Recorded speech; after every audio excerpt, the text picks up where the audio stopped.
Hello students, आज हम लोग झारखंड इंटर फाइनल परीक्षा के लिए इतिहास के ऑब्जेक्टिव क्वेश्चन को देखेंगे। तो पहला चैप्टर है ईंटें, मन के तथा अस्थियां के प्रमुख ऑब्जेक्टिव क्वेश्चन। पहला क्वेश्चन है, हड़प्पा सभ्यता भारत के किस भाग में विकसित हुई थी? तो हड़प्पा सभ्यता भारत के पश्चिमोत्तर में विकसित हुई थी। नेक्स्ट है, लोथल किस नदी के किनारे स्थित है?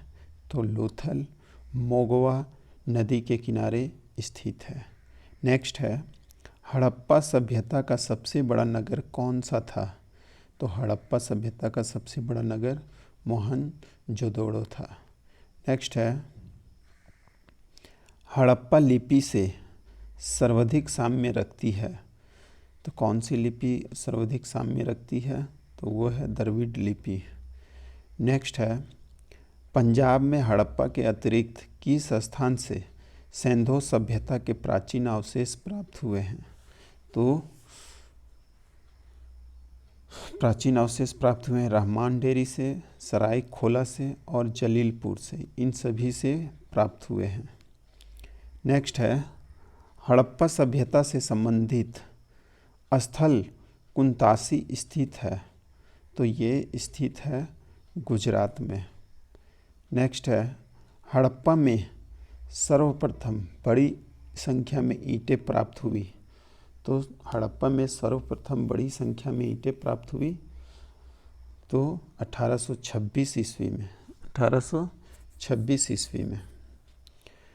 नेक्स्ट है, सिंधु सभ्यता से संबंधित स्थल चन्हु-दड़ो की सर्वप्रथम खोज की थी।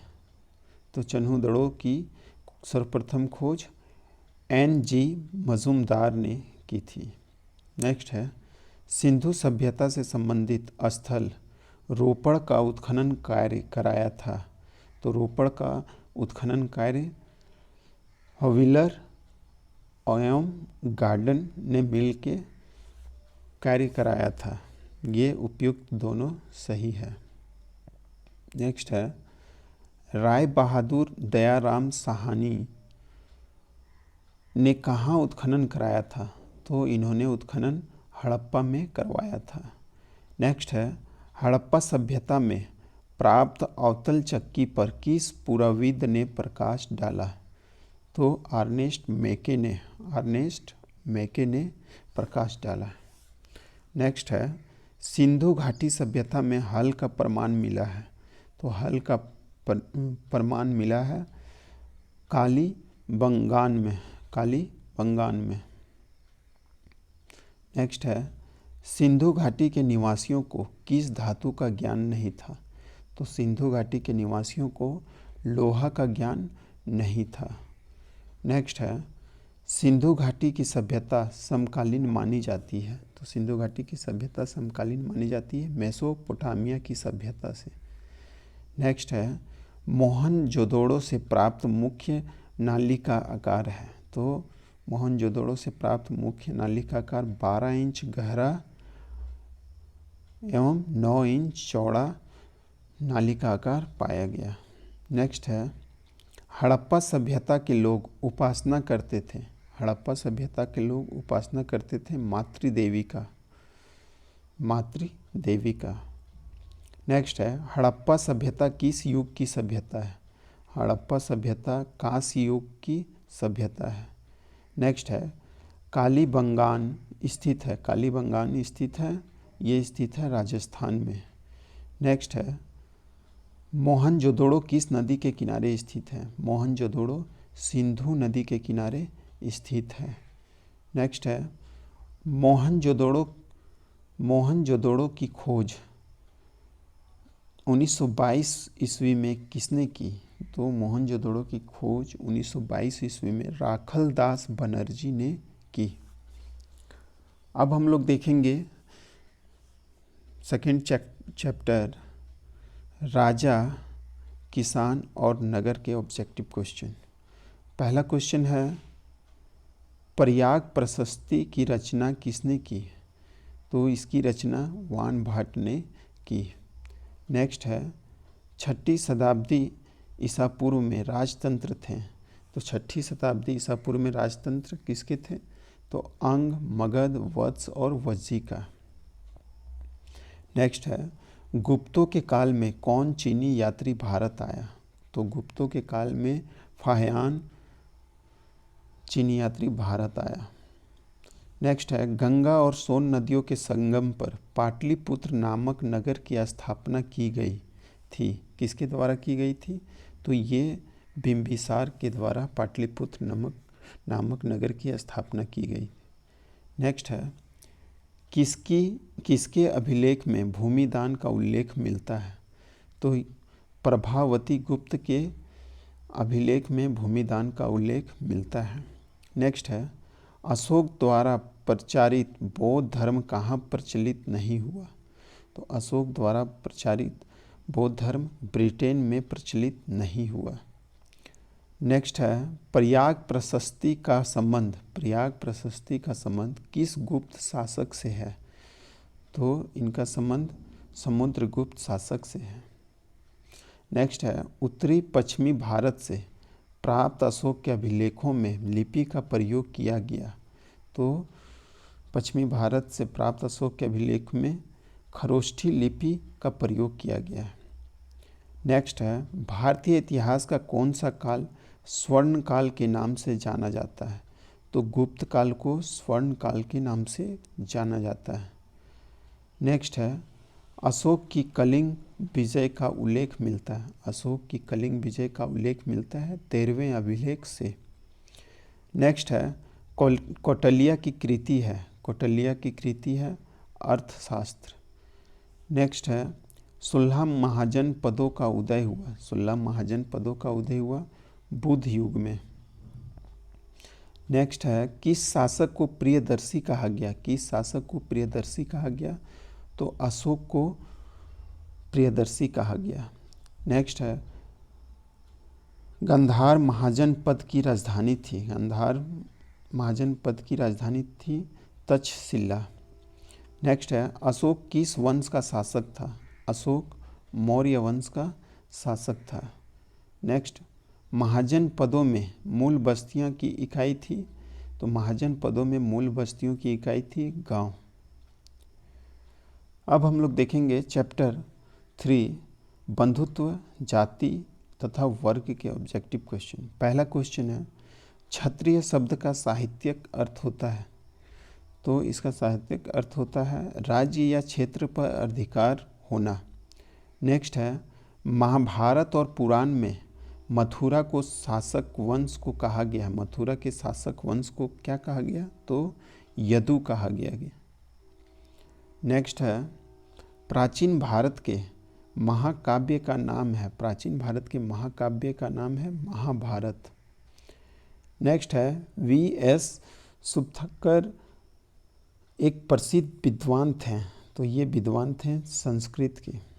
नेक्स्ट है, कुरुओं के राजधानी के रूप में उल्लेखित किए गए हैं। तो कुरुओं की राजधानी के रूप में हस्तिनापुर, इंद्रप्रस्थ और इशुकर को उल्लेखित किए गए हैं। नेक्स्ट है, इतिहासकारों के मतानुसार महाकाव्यों में जो जानकारी मिलती है अधिकांशतः संबंधित है। तो ये संबंधित है उत्तर वैदिक काल से। नेक्स्ट है, स्मृतियों का संबंध है हिंदू धार्मिक साहित्य से। अब हम लोग देखेंगे चैप्टर विचारक, विश्वास और इमारतें के ऑब्जेक्टिव क्वेश्चन। पहला क्वेश्चन है, सूत विभाग, खंडका, परिवार ये तीन भाग हैं किसके? विनय पिटक के। सूत विभाग, खंडका और परिवार ये 3 भाग हैं विनय पिटक के। नेक्स्ट है, श्वेतांबर एवं दिगंबर का संबंध किस धर्म से है? तो ये जैन धर्म से है। नेक्स्ट है, कौन सा उपनिषद अथर्ववेद से संबंधित नहीं है? तो श्वेताश्व उपनिषद का संबंध नहीं है। नेक्स्ट है महात्मा बुद्ध को महापरिनिर्वाण प्राप्त हुआ। महात्मा बुद्ध को महापरिनिर्वाण प्राप्त हुआ तो ये कुशीनगर में प्राप्त हुआ। नेक्स्ट है जैन धर्म के 24वें तीर्थकार कौन थे? तो जैन धर्म के 24वें तीर्थकार महावीर थे। नेक्स्ट है तृतीय बौद्ध संगीति का आयोजन कहाँ हुआ? तृतीय बौद्ध संगीति का आयोजन पाटलिपुत्र में हुआ। नेक्स्ट है बुद्ध के अष्टांगिक मार्ग में कौन सा सिद्धांत नहीं था? तो सम्यक चरित सिद्धांत नहीं था। नेक्स्ट है वर्धमान को महावीर अथवा जीन कहा जाता है। तो वर्धमान को महावीर अथवा जीन कहा जाता है सुख दुख पर विजय पाने के कारण। बुद्ध का बचपन का क्या नाम था? बुद्ध का बचपन का क्या नाम था? तो बुद्ध का बचपन का नाम सिद्धार्थ था। नेक्स्ट है बुद्ध के उपदेशों का संकलन है। बुद्ध के उपदेशों का संकलन है विनय पिटक में। विनय पिटक में। नेक्स्ट है महात्मा बुद्ध का जन्म स्थान कहाँ है? महात्मा बुद्ध का जन्म स्थान कपिल वस्तु में है। नेक्स्ट है निम्नांकित विद्वानों में से कौन सा सर्वप्रथम भारत आया? तो फाह्यान जो है वो सर्वप्रथम भारत आया। नेक्स्ट है बौद्ध साहित्य मुख्य रूप से किस भाषा में लिखा हुआ है? बौद्ध साहित्य मुख्य रूप से पाली भाषा में लिखा हुआ है। नेक्स्ट है भगवान बुद्ध को किस स्थान पर ज्ञान या बोध प्राप्त हुआ? तो भगवान बुद्ध को बोध गया में ज्ञान की प्राप्ति हुई। नेक्स्ट है धर्म ग्रंथ सूत्र पिटक। धर्म ग्रंथ सूत्र पिटक किस धर्म से संबंधित है? तो ये संबंध है बौद्ध धर्म से। बुद्ध को सारनाथ में दिया प्रथम प्रवचन क्या कहलाता है? बुद्ध का सारनाथ में दिया गया प्रथम वचन धर्म चक्र प्रवर्तन कहलाता है। अब हम लोग देखेंगे चैप्टर यात्रियों के नजरिया के ऑब्जेक्टिव क्वेश्चन। पहला क्वेश्चन है सुल्तान महमूद की राजधानी का नाम था। सुल्तान महमूद की राजधानी का नाम था गजनी। इब्न बतूता किस सुल्तान के शासनकाल में भारत आया था? इब्न बतूता किस सुल्तान के शासनकाल में भारत आया था? तो ये तुगलक के शासनकाल में भारत में आया था। नेक्स्ट है इब्न बतूता ने अपनी यात्रा का विवरण लिखा था। ये फारसी भाषा में लिखा था। नेक्स्ट है मध्य एशिया के रास्ते होकर इब्न बतूता सन 1333 में स्थल मार्ग से पहुंचा था। ये पहुंचा था सिंध पहुंचा था। नेक्स्ट है भारत में अल बिरूनी जिसके साथ आया था उसका नाम था। तो वो उसका नाम मोहम्मद गजनवी था। नेक्स्ट है किताब उर रहला में किसका यात्रा वृत्तांत मिलता है? तो इब्न बतूता का यात्रा वृत्तांत मिलता है। नेक्स्ट है जैसे घोंसले को पक्षी छोड़ता है उसी तरह किसी यात्री ने यात्रा पर जाने हेतु अपने घर को छोड़ा। ये किसने कहा? इब्न बतूता ने। नेक्स्ट है इब्न बतूता की भारत यात्रा को जिस शताब्दी से संबंधित माना जाता है वह 14वीं शताब्दी थी। नेक्स्ट है इब्न बतूता जिस देश से आया था उसका नाम था मोरक्को। नेक्स्ट है अल बिरूनी की कृति किताब अल हिंद जिस भाषा में मूलतः लिखी गई वह थी अरबी भाषा में। अल बिरूनी जिन भाषा का ज्ञाता था उनमें शामिल थी सीरियाई तथा फारसी और हिब्रू तथा संस्कृत। ऑप्शन ए और बी दोनों होंगे। अब हम लोग देखेंगे चैप्टर भक्ति सूफी परंपराएं के ऑब्जेक्टिव क्वेश्चन। पहला क्वेश्चन है 13वीं शताब्दी में एक नवीन तत्व के रूप में जो इस्लाम धर्मावलंबी बड़ी संख्या में आए थे वे तुर्की थे।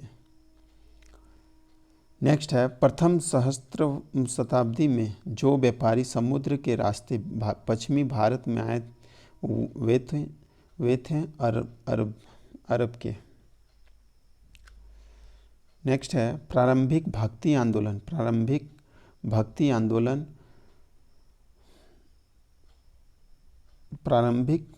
आंदोलन अलवारो और नैनारो के नेतृत्व में जब उदय हुआ उस समय शताब्दी थी, तो वो कौन सी शताब्दी थी? तो वो लगभग 9वीं शताब्दी थी। नेक्स्ट है तलवंडी ननकाना साहिब किसका जन्म स्थान है? तो ये जन्म स्थान है नानक की। नेक्स्ट है दक्कन में चोल शक्तिशाली बने रहे, ये कब बने रहे? 9वीं से 13वीं शताब्दी में। नेक्स्ट है नलपीरा दिव्य प्रबंधन का वर्णन किया जाता है, तो तामिल वेद के रूप में। नेक्स्ट है इस्लाम का जिस शताब्दी में उदय हुआ यह थी 7वीं शताब्दी। नेक्स्ट है वीर शैव आंदोलन का जनक कौन है? वीर शैव आंदोलन का जनक कौन है? तो वास बन्ना। नेक्स्ट है 10वीं शताब्दी तक जितने अलवार संतों की रचनाओं का संकलन किया गया था वह संख्या 12 थी। नेक्स्ट है निजामुद्दीन औलिया किस सूफी सिलसिले से संबंधित है? तो ये चिश्ती सूफी सिलसिले से संबंधित है। नेक्स्ट है ख्वाजा मुइनुद्दीन चिश्ती साहब की अजमेर स्थित दरगाह पर सर्वप्रथम कौन सा सुल्तान गया? तो यहाँ पे मोहम्मद बिन तुगलक गए थे। नेक्स्ट है निजामुद्दीन औलिया की दरगाह कहाँ है? तो ये दिल्ली में है। नेक्स्ट है ख्वाजा मुइनुद्दीन चिश्ती की दरगाह कहाँ है? तो इसकी दरगाह अजमेर में है। ख्वाजा मुइनुद्दीन चिश्ती की दरगाह अजमेर में है। अब हम लोग देखेंगे चैप्टर एक साम्राज्य की राजधानी विजयनगर के ऑब्जेक्टिव क्वेश्चन। पहला है विजयनगर साम्राज्य की स्थापना की गई थी। तो इसकी स्थापना 14वीं शताब्दी में की गई थी। नेक्स्ट है विजयनगर पर शासन करने वाला प्रथम राजवंश था। तो विजयनगर पर शासन करने वाला प्रथम राजवंश संगम वंश था। नेक्स्ट है विजयनगर का महानतम शासक कौन था? विजयनगर का महानतम शासक कृष्णदेव राय थे। नेक्स्ट है विजयनगर साम्राज्य की एक प्रमुख राजनीतिक खोज थी। तो विजयनगर साम्राज्य की एक प्रमुख राजनीतिक खोज अमरनायक प्रणाली थी। नेक्स्ट है विजयनगर के ध्वंस के पश्चात इसकी पहचान की गई हम्पी नाम से। किस नाम से? हम्पी नाम से। नेक्स्ट है विजयनगर साम्राज्य की अंतिम राजधानी जो तिरुपति के समीप थी उसका नाम था चंद्रगिरी। नेक्स्ट है होयसलों के राज्य का विकास हुआ था कर्नाटक में। नेक्स्ट है राजकीय प्रवेश द्वार के लिए निम्न में से कौन सा शब्द सर्वाधिक उपयुक्त है? तो ये गोपुरम शब्द सर्वाधिक उपयुक्त है। अमुक्त माल्याद किसने लिखी? तो इसको कृष्णदेव राय ने लिखी। नेक्स्ट है दक्षिण भारत के विनिमयों में भाग लेने के लिए 1498 में जो यूरोपीय आए थे ये पुर्तगाली थे। नेक्स्ट है हम्पी के भग्नावशेष एक अभियंता तथा प्राविद कर्नल कॉलिन मैकेनी द्वारा प्रकाश में लाए गए थे। ये लाए गए थे 1800 ईस्वी में। हरिहर और बुक्का ने विजयनगर साम्राज्य की स्थापना की थी। तो हरिहर और बुक्का ने विजयनगर की स्थापना 1336 ईस्वी में की थी। अब हम लोग देखेंगे चैप्टर किसान, जमींदार और राज्य के ऑब्जेक्टिव क्वेश्चन। पहला क्वेश्चन है, रवि फसल किस ऋतु में होती है? तो रवि फसल बसंत ऋतु में होती है।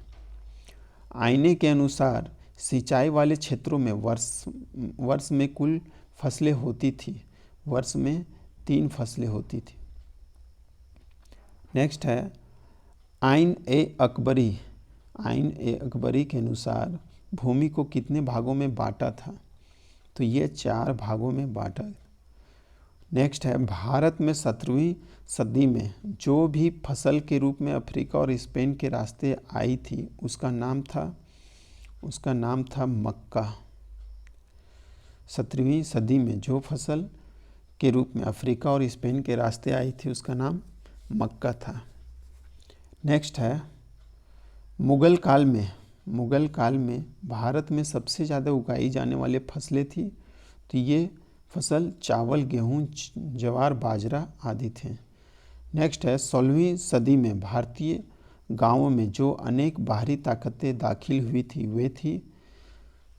वे मुगल राज्य, व्यापार और मुद्रा और बाजार, ये सभी बाहरी ताकतें दाखिल हुई थी। ये जो तीनों ऑप्शन दिए हैं वो तीनों सही है। नेक्स्ट है 17वीं सदी के दौरान हिंदुस्तान में लगभग कितने प्रतिशत लोग गाँवों में रहते थे? वो संख्या थी 85%। नेक्स्ट है मुगल कालीन ऐतिहासिक स्रोतों में शामिल थे ऐतिहासिक ग्रंथ, सरकारी तथा गैर सरकारी दस्तावेज, उस कालांश में बनी इमारतें एवं स्मारक, उपयुक्त सभी।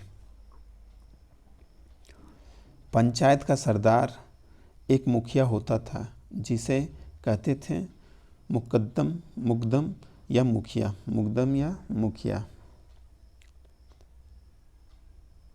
नेक्स्ट है अबुल फजल कृत आइन ए अकबरी में किस शासन का वर्णन है?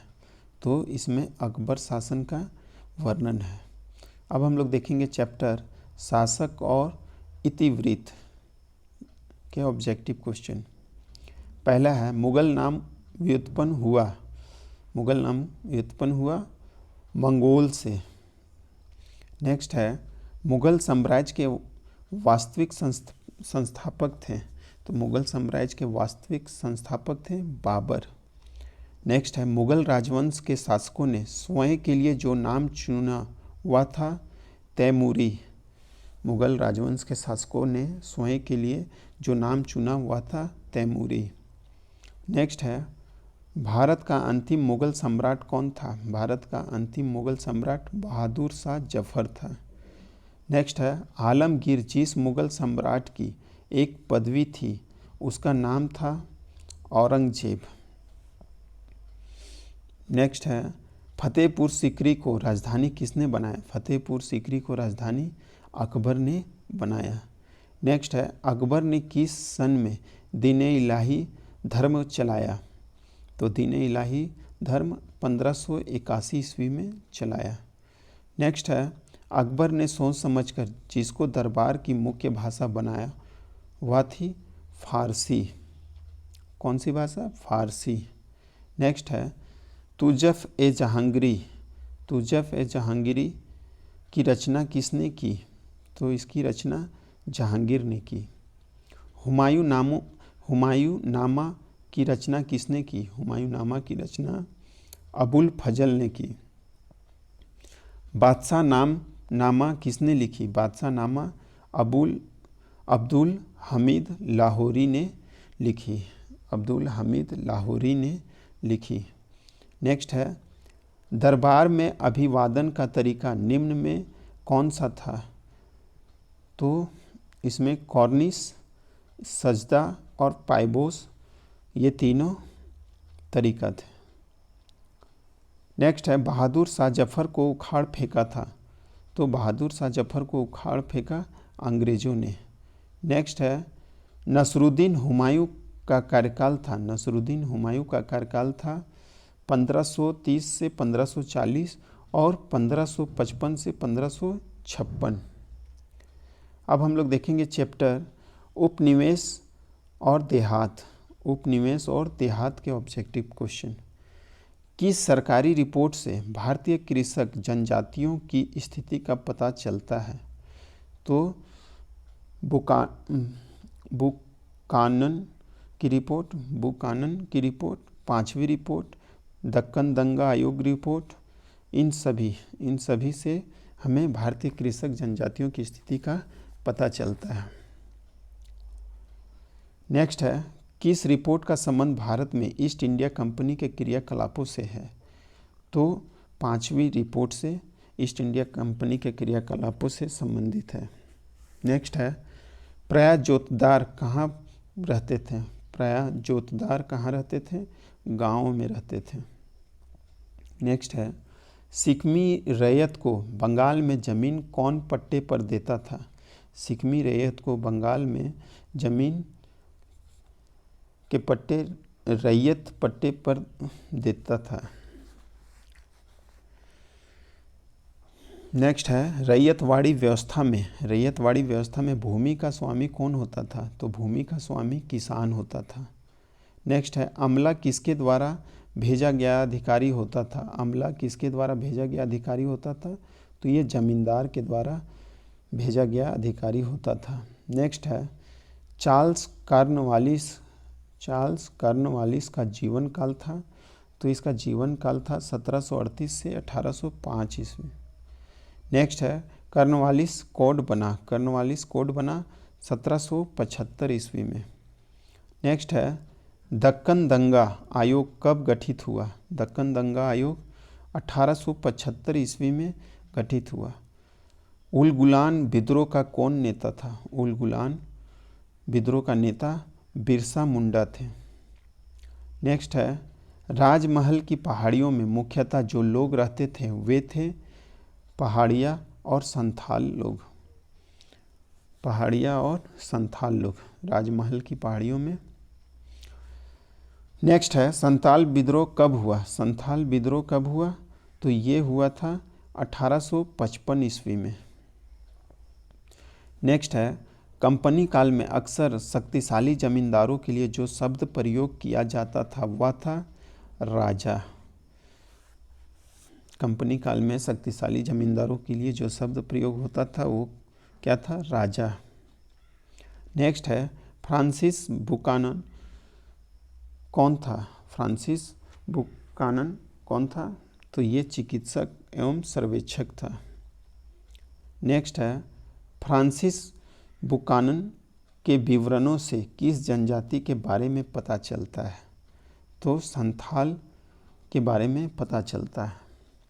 अब हम लोग देखेंगे विद्रोही और राज के ऑब्जेक्टिव क्वेश्चन। पहला क्वेश्चन है भारतीय सिपाहियों द्वारा किया गया पहला विद्रोह कौन सा था? भारतीय सिपाहियों के द्वारा किया गया पहला विद्रोह अंग्रेज व मीर कासिम के बीच युद्ध में किया गया विद्रोह, ये हुआ था 1764 ईस्वी में। नेक्स्ट है 1857 ईस्वी के विद्रोह का तत्कालिक कारण था, तो इसका कारण था चर्बी वाले कारतूस। नेक्स्ट है 1857 ईस्वी के विद्रोह में शहीद होने वाला पहला व्यक्ति था, तो पहला व्यक्ति मंगल पांडे था।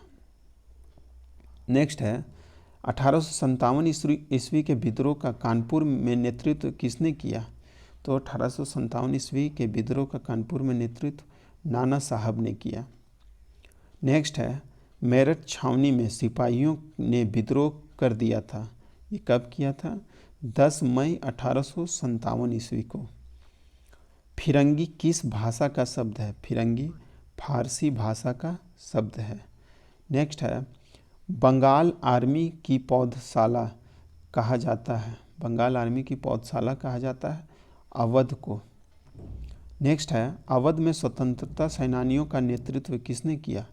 अवध में स्वतंत्रता सेनानियों का नेतृत्व बेगम हजरत महल ने किया। नेक्स्ट है ये गिलास फल एक दिन हमारे ही मुंह में आकर गिरेगा। यह कथन अवध के बारे में किसने कहा था? तो इस कथन को लॉर्ड डलहौजी ने कहा था। लॉर्ड डलहौजी ने कहा था। नेक्स्ट है धुंधपंत नाम था। धुंधपंत नाम था नाना साहब का। धुंधपंत नाम था दादा साहब का। अब हम लोग देखेंगे चैप्टर औपनिवेशिक शहर। औपनिवेशिक शहर का पहला क्वेश्चन है ब्रिटिश ईस्ट इंडिया कंपनी के एजेंट मद्रास में सर्वप्रथम बसे थे। तो ये बसे थे 1639 ईस्वी में। नेक्स्ट है ब्रिटिश ईस्ट इंडिया कंपनी के एजेंट सर्वप्रथम कलकत्ता में जिस वर्ष बस गया वह था 1690 ईस्वी में। नेक्स्ट है 1661 में मुंबई ईस्ट इंडिया कंपनी को किसने दे दिया था? 1661 में बम्बई ईस्ट इंडिया कंपनी को किसने दे दिया था? ब्रिटेन के राजा ने। नेक्स्ट है 1857 ईस्वी के विद्रोह के पहले दिल्ली के कोतवाल हुआ करते थे। तो दिल्ली के कोतवाल गंगाधर नेहरू हुआ करते थे। नेक्स्ट है पलासी में अंग्रेजों तथा बंगाल के नवाब में युद्ध हुआ था। पलासी में अंग्रेजों तथा बंगाल के नवाब में युद्ध हुआ था 1757 ईस्वी में। नेक्स्ट है अखिल भारतीय जनगणना का पहले प्रयास जिस वर्ष किया गया। अखिल भारतीय जनगणना का पहला प्रयास जिस वर्ष किया गया वह था 1872 ईस्वी। नेक्स्ट है भारत की राजधानी कलकत्ता से दिल्ली स्थानांतरित हुई। तो ये स्थानांतरित हुई थी 1911 ईस्वी में। नेक्स्ट है सर्वे ऑफ इंडिया का गठन किया गया था। सर्वे ऑफ इंडिया का गठन 1878 ईस्वी में किया गया था। नेक्स्ट है कलकत्ता में सर्वोच्च न्यायालय की स्थापना कब की गई थी? तो कलकत्ता में सर्वोच्च न्यायालय की स्थापना 1773 ईस्वी में की गई थी। नेक्स्ट है भारतीय शहरीकरण की रफ्तार जिस वर्ष के बाद धीमी रही थी वह था 1700 ईस्वी। भारत में शहरीकरण की रफ्तार जिस वर्ष के बाद धीमी रही वह था 1700 ईस्वी। भारत में रेलवे की शुरुआत हुई थी। भारत में रेलवे की शुरुआत 1853 ईस्वी में हुई थी। नेक्स्ट है कलकत्ता में अंग्रेजों का किलेबंद बस्ती का नाम था। किलेबंद बस्ती का नाम था fort William. Fort William. Next Mirza Ghalib के लिए कौन सा उत्तर सर्वाधिक ठीक है? मिर्जा गालिब के लिए वह एक प्रसिद्ध शायर था। मिर्जा गालिब क्या था? एक प्रसिद्ध शायर था। नेक्स्ट है शाहजहानवाद को बसाया था। शाहजहानवाद को बसाया था शाहजहां ने। किसने बसाया था? शाहजहां ने। अब हम लोग देखेंगे चैप्टर महात्मा गांधी और राष्ट्रीय आंदोलन के ऑब्जेक्टिव क्वेश्चन। पहला है महात्मा गांधी को सर्वप्रथम महात्मा किसने कहा? महात्मा गांधी को सर्वप्रथम महात्मा रविंद्रनाथ टैगोर ने कहा। नेक्स्ट है भारत राष्ट्र का पिता माना गया है। भारत राष्ट्र का पिता माना गया है मोहनदास करमचंद गांधी को। नेक्स्ट है महात्मा गांधी ने किसके विषय में निम्न शब्द कहे थे? असफल हो रहे बैंक का उत्तरतिथ्य चेक क्रिप्स प्रस्ताव को। नेक्स्ट है महात्मा गांधी दक्षिण अफ्रीका से भारत वापस आए थे। तो ये वापस आए थे 1915 ईस्वी में। नेक्स्ट है गांधी जी ने विख्यात नमक यात्रा शुरू की थी। नमक यात्रा मार्च 1930 ईस्वी में शुरू की थी। नेक्स्ट है गांधी जी ने असहयोग आंदोलन किस वर्ष आरंभ किया? तो गांधी जी ने असहयोग आंदोलन 1920 ईस्वी में आरंभ किया। नेक्स्ट है जालियांवाला बाग हत्याकांड कब हुआ था? जालियांवाला बाग हत्याकांड 1919 ईस्वी में हुआ था। नेक्स्ट है चौरी चौरा कांड कब हुआ? चौरी चौरा कांड 5 जनवरी 1922 ईस्वी में हुआ। नेक्स्ट है महात्मा गांधी के राजनीतिक गुरु थे तो गोपाल कृष्ण गोखले थे। अब हम लोग देखेंगे चंपारण सत्याग्रह का संबंध किस राज्य से है? चंपारण सत्याग्रह का संबंध बिहार राज्य से है। नेक्स्ट है खिलाफत आंदोलन का नेतृत्व कर रहे थे। खिलाफत आंदोलन का नेतृत्व शौकत अली और मोहम्मद अली कर रहे थे। नेक्स्ट है काला विधायक किसे कहा जाता है? काला विधायक रॉलेट एक्ट को कहा जाता है।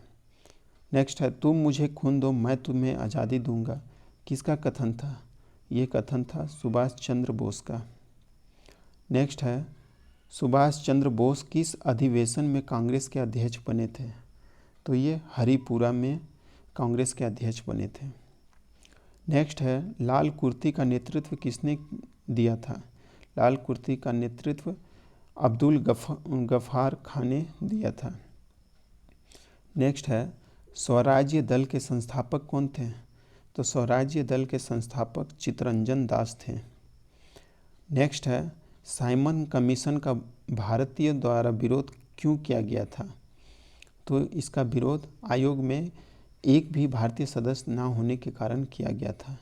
नेक्स्ट है 1929 ईस्वी में कांग्रेस के लाहौर अधिवेशन के अध्यक्ष थे। तो 1929 के लाहौर अधिवेशन के अध्यक्ष थे पंडित जवाहरलाल नेहरू।